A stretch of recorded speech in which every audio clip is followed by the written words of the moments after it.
Seguimos en Todo se transforma, el programa de ciencia de Córdoba. Recién conocíamos una aplicación de la química en la medicina y ahora vamos a hablar de la química en términos más generales y en la vida más cotidiana. En una entrevista que le hace Guillermo Goldes a Osvaldo Cámara.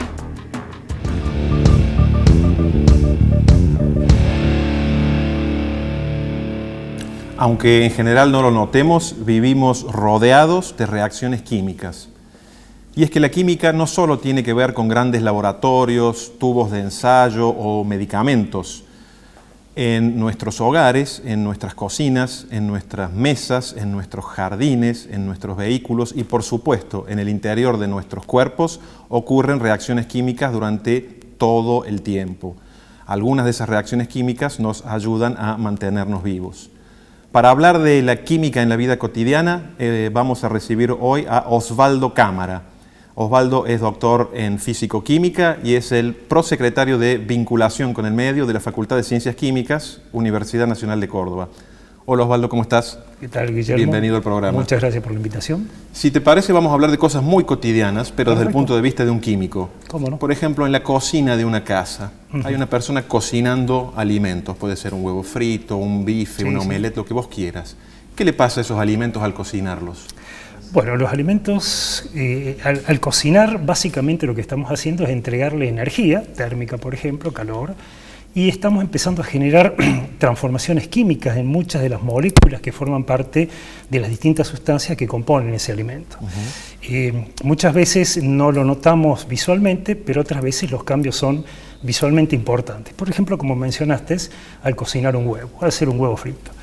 El ejemplo típico sería notar que la clara del huevo, que es una sustancia líquida, viscosa, amarillenta, después de sometida a una cierta temperatura, haberle entregado una cierta energía no muy alta, los componentes, por ejemplo las proteínas que tiene disuelta allí, empiezan a transformarse en otras sustancias, en otra forma de la molécula, y que le genera un cambio de estado visible a una sustancia dura, blanca, y que es mucho más apropiada para ser ingerida por nosotros, por ejemplo. ¿Y químicamente qué está pasando Bueno, allí? químicamente en las proteínas, que son moléculas de miles de átomos de carbono formadas por cadenas de átomos de carbono muy largas, tiene la particularidad de muchas de ellas que estar armada en una forma de ovillo, una cadena larga pero enrollada sobre sí mismo, formando una especie de pelota, una cosa así, como un ovillo de lana. Con un poco de temperatura, menos de 100 grados centígrados, por ejemplo, ese ovillo se desenreda, están rompiéndose enlaces débiles dentro de esa molécula y todas las proteínas se empiezan a entrelazar y cambia radicalmente el estado físico de que podemos observar. No estamos cortando esas cadenas tan largas. En este caso de cocinar un huevo, por ejemplo, duro, al agua, hirviendo o frito, no hemos cortado la cadena, simplemente la hemos desorganizado.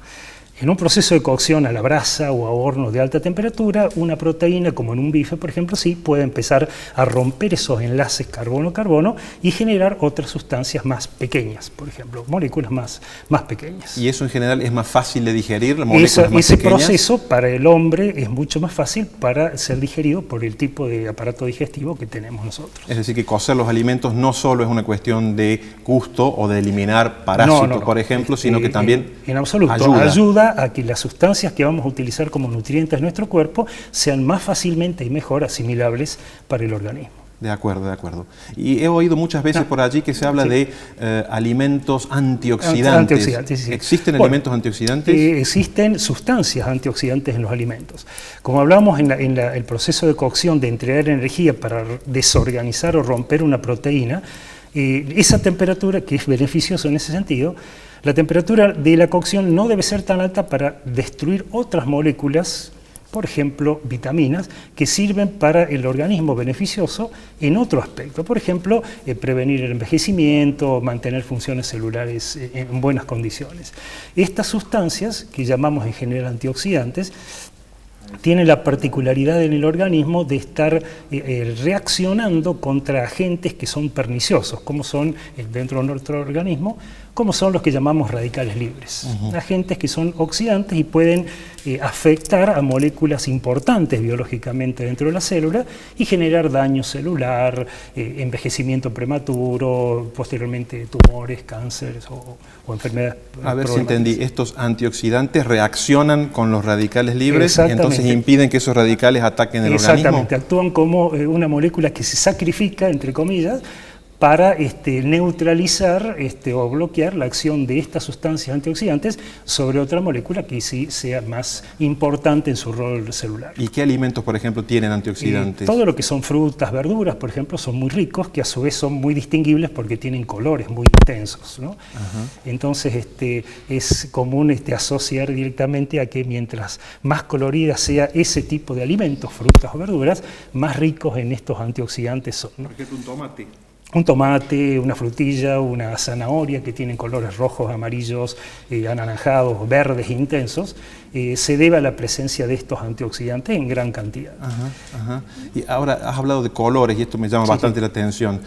Los colores, más allá de los alimentos, los colores de los objetos se pueden relacionar con la estructura química de las moléculas. En este caso de sustancias tiene directa relación, porque la estructura de la molécula, el tipo de enlazamiento que va teniendo entre sus átomos y los electrones que forman parte de esos átomos, en muchos casos, dependiendo de la estructura de la molécula, puede interaccionar con la radiación electromagnética, con la luz, en el espectro de la zona visible que nosotros percibimos, entonces capturando las longitudes de onda de algunos colores y permitiendo que reflejen o pasen otros, y entonces a nuestros ojos son captados con un color determinado. Bien, bien. Te hago una pregunta más, pero muy cortita, ¿sí?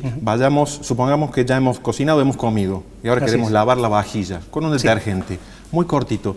¿Qué hace un detergente? ¿Por qué lava? Un detergente tiene la particularidad de permitir que la grasa, las gotitas de grasa, se solubilicen en agua, espontáneamente no lo hacen, siendo una molécula que entra un poco en la grasa, en una parte de su molécula, y la otra se mantiene en agua. Entonces actúa como un puente entre las moléculas o las partículas de grasa y el agua para permitir una mezcla íntima que no ocurre en términos de los estados naturales. Aceite y agua no se mezclan. A ver, decime si me estoy equivocando mucho. Es como una molécula que de un lado disuelve la grasa y del otro se disuelve en agua. Se disuelve en la grasa y en el otro lado se disuelve en el agua. Y actúa como un puente entre las dos sustancias. Bien. Bueno, Osvaldo, tendríamos muchas preguntas más para hacerte, pero no tenemos demasiado tiempo. Te agradecemos muchísimo tu participación en el programa. En Todo se Transforma hemos hablado de química de la vida cotidiana con Osvaldo Cámara, doctor en físico-química.